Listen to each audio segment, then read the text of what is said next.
Good morning, everyone, and welcome to the 7th episode of the TechByte Morning Show powered by TechSolid. Today's going to be a little bit different. Today, we're just going to talk about the massive story that's been in the news of the past 48 hours, which is the battle between the FBI and Apple with the unlocking of a shooter's iPhone.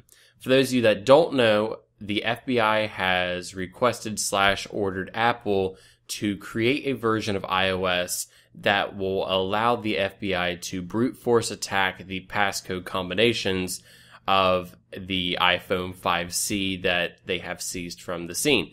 So Tim Cook has declined to create such a version of iOS that will allow unlimited attempts at the iPhone without locking the device or wiping the device after 10 attempts. Tim Cook basically inside his customer letter said that this is just something that Apple does not have, and this is too dangerous to create, because essentially what the FBI is requesting is that Apple create a universal backdoor to iPhones, and he doesn't want this to get inside the wrong hands because this can just simply create a multitude of problems. The massive thing with iPhones has always been encryption and security of the device. Apple doesn't want access to your device locally. That's why they don't store your passwords. They don't, or your iPhone password. So a lot of other companies have came out and supported Apple and their decision. Google, Facebook, Twitter, a lot of other private organizations have stepped forward and supported Apple's decision. So apparently Apple has about 3 more days, an extension onto the request. As of this morning, I read that they have not actually filed any paperwork to dispute this claim. But this sparks a really big debate with privacy versus security. And Apple has been very compliant with the FBI and all valid search warrants, as they always are. But this is just one thing that Tim Cook has deemed too dangerous to create, along with the support of Google, Twitter, Facebook, massive other companies as well. Tim Cook is essentially putting his foot down and being like, okay, this is getting a little bit too invasive here.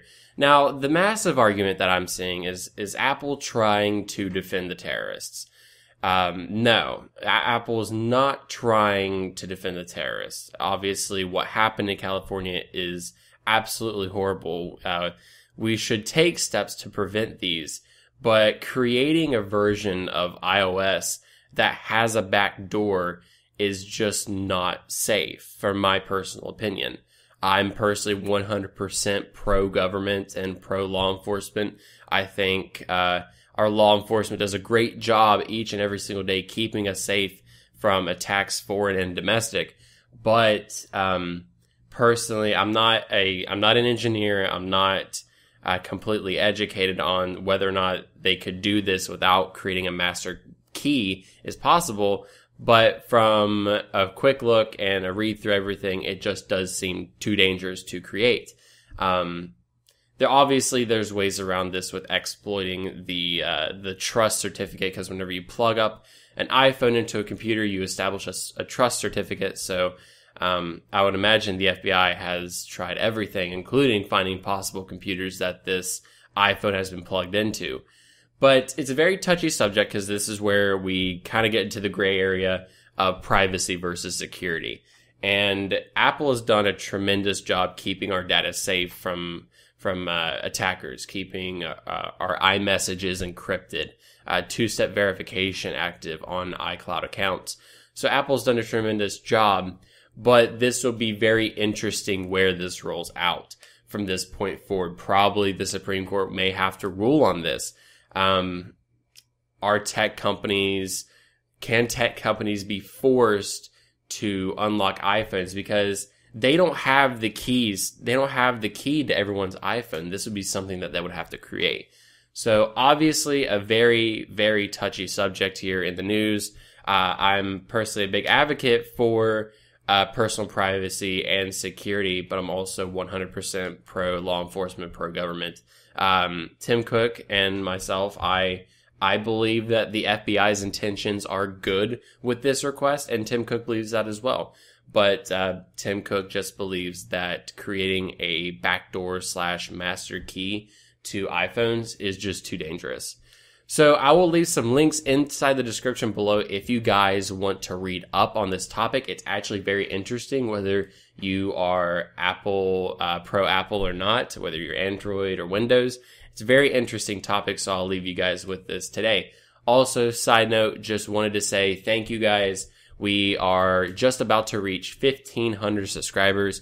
Actually, checking right now, we are 1 subscriber away from 1,500, so hopefully we'll hit that by the time this episode goes up. Also want to say thank you to everyone who entered the giveaway with Lights Out. We actually had about 150 something entries, and we will actually be selecting a winner over the weekend. So again, guys, thank you all for listening this morning. This episode will also be available on SoundCloud. Be sure to check out our YouTube channel at youtube.com/TechSolidTV. We have some great content planned. I know this week was a little bit rough with uploads, but we are getting back on track because, quite frankly, university is everyone's priority here at TechSolid. So we managed to get, I think, 2 videos out this week. So again, guys, thank you all for listening. Be sure to subscribe to the channel if you haven't already, and I'll see you guys inside the next video.